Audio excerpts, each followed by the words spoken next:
High, welcome to my channel inspire civil engineer easy way of learning. তো আগের দিন আমরা স্ট্রেংথ অফ মেটেরিয়াল শুরু করেছিলাম, তার পার্ট 1 করেছিলাম। সেখানে বিভিন্ন স্ট্রেসগুলো আমরা দেখিয়েছিলাম, যে কম্প্রেস স্ট্রেস কাকে বলে, মেকানিক্স কাকে বলে, এই সবগুলো দেখেছিলাম পার্ট 1-এ। তো পার্ট 2-তে আমরা কি দেখব, স্ট্রেসের যে ভাগগুলো দেখছিলাম। তো সেখানে কি কি দেখেছিলাম, দুটো স্ট্রেস দেখেছিলাম। এক হচ্ছে যদি মেম্বারটার ওপরে ইকুয়াল স্ট্রেস অপোজিট ডিরেকশনে পড়ে, তখন মেম্বারটার কি হয়, লেন্থটা ইনক্রিজ করে, তখন তার মধ্যে কি হয়, টেনসাইল স্ট্রেস তৈরি হয়। এটা পড়েছিলাম।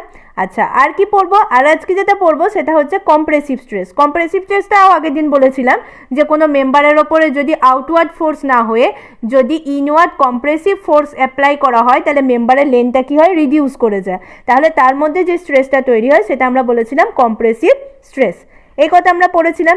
এছাড়া আরেকটা স্ট্রেস আছে যেটাকে বলা হচ্ছে শিয়ার স্ট্রেস। শিয়ার স্ট্রেস জিনিসটা কি, যদি ধরে নিলাম দুটো প্লেট রয়েছে, এরকম ধরে নিলাম এরকম একটা প্লেট রয়েছে, সেই প্লেটটাকে আমি আরেকটা প্লেটের ওপরে চাপিয়েছি, দিয়ে কি করছি, দুটো প্লেটকে তো আমাকে এবারে কানেকশন করতে হবে। তো সেটা আমরা কি দিয়ে করছি, রিভেট দিয়ে করতে পারি বা বোল দিয়ে করতে পারি। ধরে নিলাম একটা রিভেট দিয়ে আমরা এটাকে কানেকশন করে নিলাম।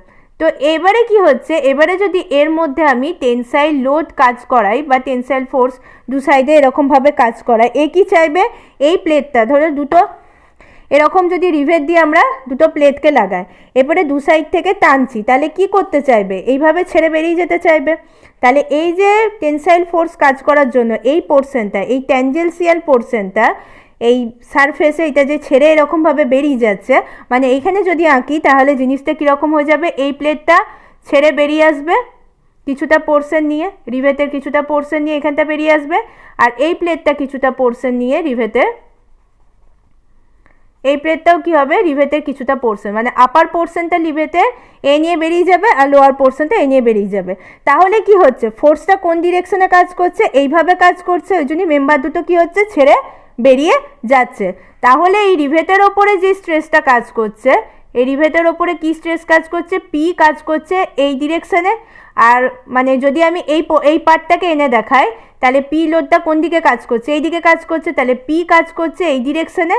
আর অপোজিট যে ফোর্সটা বা অপোজিট যে স্ট্রেস যেটাকে আমরা বলছি, সেটা কাজ করছে কি এই ডিরেকশনে। তাহলে যেদিকে আমার ফোর্স অ্যাপ্লাই করছি তার অপোজিট ডিরেকশনে স্ট্রেস কাজ করছে। এই যে ছেড়ে বেরিয়ে যাচ্ছে, এইটাকে বলা হয় কি শেয়ার অফ হওয়া, মানে two equal opposite force when act tangentially to resisting the tangentially, then the resisting the section, the result of which the body shear off across the section, result of which কি হচ্ছে, এই share of হয়ে যাচ্ছে, মানে কেটে বেরিয়ে যাচ্ছে। তো এই যে স্ট্রেসটা প্রডিউস হচ্ছে এই ফোর্সটা দেওয়ার জন্য, যে শেয়ার অফ হয়ে যাচ্ছে, এ কি বলছে, না ছেড়ে বেরোবো না, তো এই যে রেজিস্টিংটা দিচ্ছে সেটাকে বলা হচ্ছে কি শিয়ার স্ট্রেস। তাহলে তিন ধরনের স্ট্রেস দেখলাম, টেনসাইল স্ট্রেস দেখলাম, কম্প্রেসিভ স্ট্রেস দেখলাম, আর শিয়ার স্ট্রেস দেখলাম। আমাদের এই তিনটে স্ট্রেস পড়লেই হয়ে যাবে, হলো। আচ্ছা, নেক্সট কি হচ্ছে, নেক্সট হচ্ছে আমাদের স্ট্রেন। এই যে আমরা স্ট্রেসটা দিচ্ছি, এর জন্য কি হচ্ছে, এর একটা ডিফর্মেশন হচ্ছে। তাহলে এই ডিফর্মেশন হওয়া মানে কি হচ্ছে, মানে মেটেরিয়ালের যে মলিকিউলগুলো রয়েছে সেই মলিকিউলগুলোর পজিশনগুলো চেঞ্জ হয়ে যাচ্ছে, সেটাকেই তো আমরা বলছি ডিফর্মেশন। তো সেইটাকে বলা হবে কি স্ট্রেন। তাহলে এবারে আমরা যে নতুন টপিকটা জানবো সেটাকে বলা হচ্ছে কি স্ট্রেন। স্ট্রেন কাকে বলবো না, যখন আমরা কোনো ফোর্স মেম্বারের উপর অ্যাপ্লাই করব, তখন এই মেম্বারে কি হচ্ছে, মলিকিউলার পজিশনগুলো চেঞ্জ হয়ে যাচ্ছে, that is the member is under the deformation. তো সেইটাকে আমরা বলবো, এই যে ডিফর্মেশন হচ্ছে পার ইউনিট ডাইমেনশন, সেটাকে আমরা বলি কি স্ট্রেন। ঠিক আছে, তো স্ট্রেনকে আমরা কিভাবে ডিনোটেড করব, তাহলে কি বলবো, কখন একটা বডি স্ট্রেন হয়ে আছে আমরা বলবো না, a body is said to be under the strain when the external force changes its position of the molecular configuration, তখন কি হচ্ছে সেটাকে আমরা স্ট্রেন বলছি। তো সেটা আমরা মানে কি করে ডিনোটেড করব, ধরে নিলাম এই একটা মেম্বার রয়েছে, ঠিক আছে, এই মেম্বারটার ওপরে কি হচ্ছে, দুদিকে টেনসাইল ফোর্স পি কাজ করছে। এখন এই মেম্বারটার লেন্থ হচ্ছে এল, ঠিক আছে। তাহলে আমরা স্ট্রেস কি বলেছি, স্ট্রেস বলেছি যে changing dimension per unit dimension. এখন লেন্থ হিসাবে ধরছি, তার মানে চেঞ্জ ইন লেন্থ। এই যে টেনসাইল ফোর্স কাজ করাচ্ছি, তাহলে কি হবে, মেম্বারটার লেন্থে বেড়ে যাবে। তাহলে এখন ফোর্স করার পর সেকেন্ড পজিশনে কি হচ্ছে, মেম্বারটার এরকম লেন্থটা কি হয়ে যাচ্ছে, ইনক্রিজ করে যাচ্ছে। তাহলে এখন ধরে নিচ্ছি মেম্বারটার লেন্থ হয়ে যাচ্ছে কত, L1। তাহলে আগে মেম্বারটার লেন্থ ছিল L, এখন মেম্বারটার লেন্থ হয়ে যাচ্ছে L1। ঠিক আছে। আচ্ছা, স্ট্রেনকে আমরা কি দিয়ে ডিনোটেড করি, স্ট্রেনকে আমরা এপসাইলন দিয়ে ডিনোটেড করি। তাহলে কি লিখবো, change in dimension, change in dimension divided by original dimension, or যে অরিজিনাল যে ডাইমেনশনটা ছিল সেইটা। তাহলে চেঞ্জ ইন ডাইমেনশন মানে কি, মানে কতটাও চেঞ্জ হলো। তাহলে চেঞ্জ কতটা হলো, চেঞ্জ হলো L1 মাইনাস L, যেহেতু এখানে টেনসাইল ফোর্স আছে, লেন্থটা বাড়ছে, তাহলে L1 মাইনাস L। ঠিক আছে, ডিভাইডেড বাই ওর অরিজিনাল লেন্থ কত ছিল, L ছিল, তাহলে Lটা কি হয়ে যাচ্ছে, L1 minus L by L। এখন এইটাকে আমি কি লিখতে পারি, এই যে চেঞ্জ হচ্ছে, ধরে নিচ্ছি ডেল এল পরিমাণ বেড়েছে লেন্থটা, তাহলে ডেল এল বাই এল, তাহলে এপসাইলন ইকুয়াল টু লিখতে পারি আমরা ডেল এল বাই এল। এইটাই হলো আমার স্ট্রেন। এখন যদি দেখা যেত যে এর ওপরে টেনসাইল ফোর্স না পড়ে এর ওপরে কি পড়ছে, কম্প্রেসিভ ফোর্স পড়ছে, টেনসাইল ফোর্স না পড়ে ওর ওপরে কম্প্রেসিভ ফোর্স পড়ছে, তাহলে কি হবে, লেন্থটা কমে যাবে, রিডাকশন করে যাবে। তাহলে এখন ওই লেন্থটা কি হয়ে যাবে, এরকম রিডিউস করে গেল। তাহলে সেক্ষেত্রে আমরা কি হয়ে যাচ্ছে, এখন যদি লেন্থটা L1 হয় তাহলে কি দেখা যাবে, minus del L by L হবে। কখন না, যখন এপসাইলনটা কম্প্রেসিভ হবে।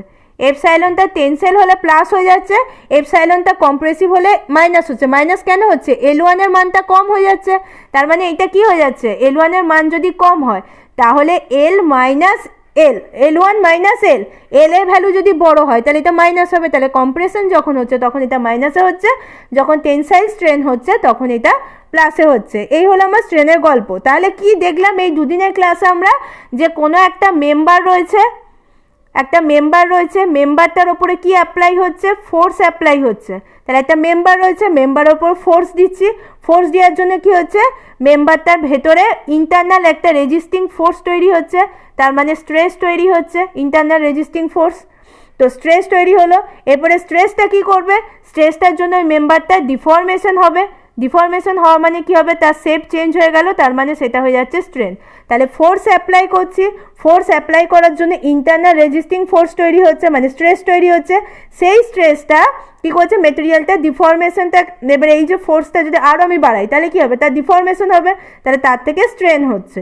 তাহলে এই হলো আমার পুরো স্ট্রেস স্ট্রেনের গল্প। এরপরে একটা ইম্পর্টেন্ট টার্ম আছে এই স্ট্রেস আর স্ট্রেনের রিলেশনশিপ বলতে গেলে, সেটা হচ্ছে আমার ইলাস্টিসিটি অর ইলাস্টিক লিমিট। এইটা কি হচ্ছে, when a external force acting on a body and the body tends to undergo some deformation. একটা এক্সটার্নাল ফোর্স যদি আমি বডির ওপর প্রয়োগ করি, বডিটা কি হবে, কিছু ডিফরমেশন হবে। আচ্ছা, নেক্সট আমরা যদি সেই ফোর্সটাকে রিমুভ করে দিই, when the external force again we remove, মানে একটা মেম্বার রয়েছে, সেই মেম্বারটার ওপরে আমি ফোর্স দিলাম, ফোর্স দেওয়ার জন্য কি হলো একটা, আচ্ছা এটা টেনসাইল ফোর্স দিই কারণ ডাইমেনশনটা ছোট আছে। তাহলে একটা মেম্বার রয়েছে, এই মেম্বারের ওপর আমি টেনসাইল ফোর্স দিলাম, মেম্বারটা লেন্থে বেড়ে গেল, ঠিক আছে। আবার কি করছি, আমি ফোর্সটাকে রিমুভ করে দিচ্ছি, তখন যদি সে আবার সেই জায়গায় ফিরে আসে, তখন যে প্রপার্টিটার জন্য ফিরে আসে সেটাকে বলা হচ্ছে ইলাস্টিসিটি। যেমন একটা মাথায় চুলে বাঁধার যে একটা গাদার যেগুলো আমরা ইউজ করি বা রাবার ইউজ করি, সেটা কি হচ্ছে, বাড়িয়ে দিলে বেড়ে যায়, আবার যে ছেড়ে দিয়ে এসে বন্ধ হয়ে যায়, সেই সেম। তো এটা কেন হয়, তার ইলাস্টিক প্রপার্টির জন্য। তাহলে ইলাস্টিসিটি বা ইলাস্টিক লিমিট আমি কি বলবো না, when an external force acting on a body is undergo some deformation, if the external force is removed and the body come to back to its original position and size, the body is known to be elastic body. এখন maximum, এই যে ইলাস্টিসিটির যে maximum একটা তো limit আছে, যে কতটা বাড়ালে আমি ফিরে আসবে, বাড়াতে বাড়াতে এমন বাড়িয়ে দিলাম যে কী হলো, যে ছেড়ে বেরিয়ে গেল, তাহলে সেক্ষেত্রে আর ফিরে আসতে পারছে না নিজের জায়গায়, তো তার একটা পরিমাণ আছে। তো সেইটাকেই বলা হচ্ছে, সেই যে লিমিট পর্যন্ত ফিরে আসতে পারে নিজের জায়গায় সেটাকেই বলা হয় ইলাস্টিক লিমিট। এখন এখানে সম্পর্কে কি বলেছিলেন, হুকস একজন বিজ্ঞানী, তিনি বলেছিলেন কিছু যেটাকে বলা হচ্ছে হুকস ল।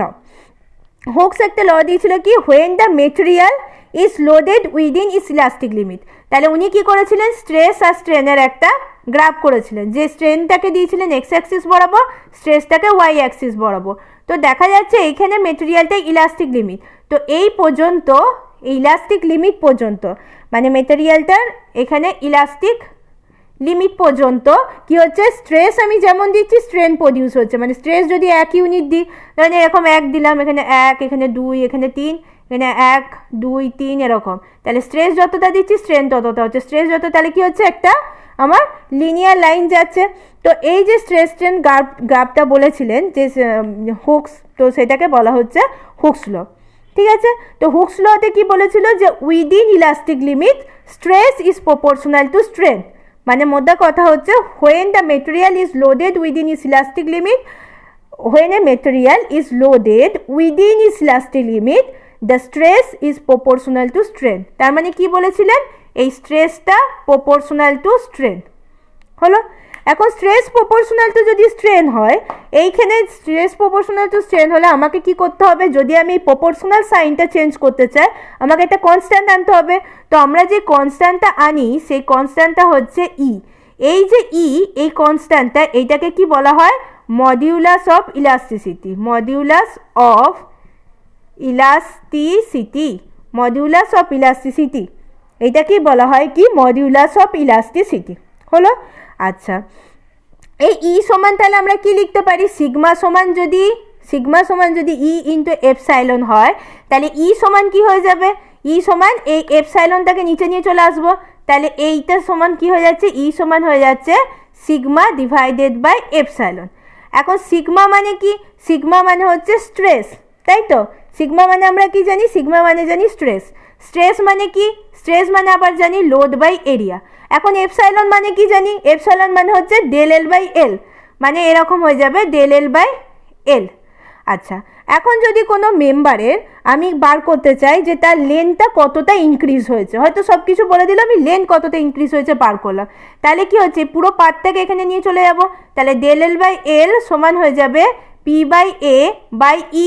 তাহলে ডেল এল সমান হয়ে যাচ্ছে কি পি, এটাকে এবারে নিচে নিয়ে চলে আসবো, তাহলে ই ইন্টু এ, আর এই এলটা কি হয়ে যাবে, ওপরে গুণ হয়ে যাবে, তাহলে পি এল বাই এ। কিছুই নেই, এটাকে এদিকে নিয়ে চলে এলাম, ডেল এল বাই এল সমান পি এ, ইটাকে নিচে নিয়ে চলে এলাম। এরপরে এই এটা নিচে আছে, বাই আছে, তার মানে এখানে চলে আসবে, আর এলটা ওপরে চলে যাবে, তাহলে ডেল এল সমান কি পেয়ে যাব, পি এল বাই এ ই। আচ্ছা, এখানে কি বলেছে, এখানে বলেছে a steel bar of 1 metre length and 20 millimeter into 20 millimeter cross section area and subjected to a tensile force of 40 kilonewton. Determine the elongation of the rod. তাহলে এই রডটার কি বলেছে, ইলংগেশন বার করতে বলেছে, এর ক্রস সেকশন এরিয়া কি বলেছে 20/20। তাহলে আমাকে বার করতে হবে ডেল এল এর ভ্যালুটা, যেখানে ইটা বলে দিয়েছে কত, 200 জিপিএ বলে দিয়েছে। তাহলে এখান থেকে আমরা কি বার করতে পারবো, তাহলে প্রথমে পি সমান কত পেয়েছি আমরা 40 কিলো নিউটন, এল সমান কত দিয়ে আছে 1 মিটার। 1 মিটার সমান কি, 1 মিটার সমান হয়ে যাচ্ছে 1 × 10⁻³ মিলিমিটার হয়ে গেল, সবগুলো একটা ইউনিটে আনছি আমরা। আচ্ছা, 40 কিলো নিউটন মানে কি হয়ে যাবে 40 × 10⁻³ নিউটন হয়ে গেল। আচ্ছা, বার করতে হবে কি, ডেল এল বার করতে হবে, আর ই এর ভ্যালুটা বলে দিয়েছে 200 জিপিএ। এখন 200 জিপিএ সমান কি হয়ে যাবে, 200 জিপিএ সমান হয়ে যাবে 200 × 10⁹ newton per metre square. 200 GPa মানে কি হচ্ছে 200 × 10⁹ নিউটন পার মিটার স্কোয়ার হলো। এবার নিউটন পার মিটার স্কোয়ারকে যদি মিলিমিটার স্কোয়ার করতে হয় তাহলে কি করতে হয়, 10⁶ দিয়ে গুণ করতে হয়। মিটার স্কোয়ারটা নিচে আছে, তো তাহলে 10⁶ দিয়ে আমরা কি করব, ভাগ করব।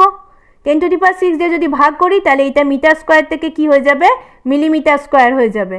তাহলে আলটিমেটলি আমার কি হয়ে যাচ্ছে, 200 × 10⁻³ হয়ে যাচ্ছে, 200 × 10⁻³ হয়ে যাচ্ছে আমার জিপিএটা, কি বলে, নিউটন পার মিলিমিটার স্কোয়ার। কারণ 1 জিপিএ সমান হয়ে যায় 10⁻³ নিউটন পার মিলিমিটার স্কোয়ার। তাহলে 200 জিপিএ সমান কি হয়ে যাবে, 200 × 10⁻³ নিউটন পার মিলিমিটার স্কোয়ার। তাহলে এখান থেকে আমরা কি বার করতে পারি, এখান থেকে আমরা ডেল এর ভ্যালু বার করতে পারি। তাহলে ডেল এর সমান হয়ে যাবে PL/AE। এরপরে কিছুই না, ভ্যালুগুলো শুধু বসিয়ে দেবো। পি এর ভ্যালু দেওয়া আছে 40 × 10⁻³ ইন্টু এল এর ভ্যালু এটা কত আছে 40 × 10⁻³ ইন্টু এল এর ভ্যালু আছে 1 × 10³ ডিভাইডেড বাই এর ভ্যালু কত আছে 20 × 20। যেহেতু এটা স্কোয়ার বলেছে, স্কোয়ারের এরিয়া মানে হচ্ছে বাহু স্কোয়ার ইন্টু কী হয়ে যাচ্ছে 200 ইন্টু 10⁻³ তাহলে এখান থেকে আমরা কি পেয়ে যাব 0.5 মিলিমিটার। তাহলে এইটা হয়ে যাবে ওর ইলংগেশন। আচ্ছা আজকের ক্লাসটা এটা হয়ে যাবে ওর ইলংগেশন। আজকের ক্লাসটা এই পর্যন্তই রইল। ক্লাসটা ভালো লাগলে লাইক করবে, শেয়ার করবে এবং পরবর্তী ভিডিওগুলোর জন্য চ্যানেলটিকে সাবস্ক্রাইব করবেন, বেল আইকনটিকে প্রেস করবে। আর পরবর্তীকালে আমরা যে ভিডিওগুলো আনবো হুকস ল এর কিছু অ্যাপ্লিকেশন আছে সেগুলো নিয়ে আসবো। ভালো থেকো, নমস্কার।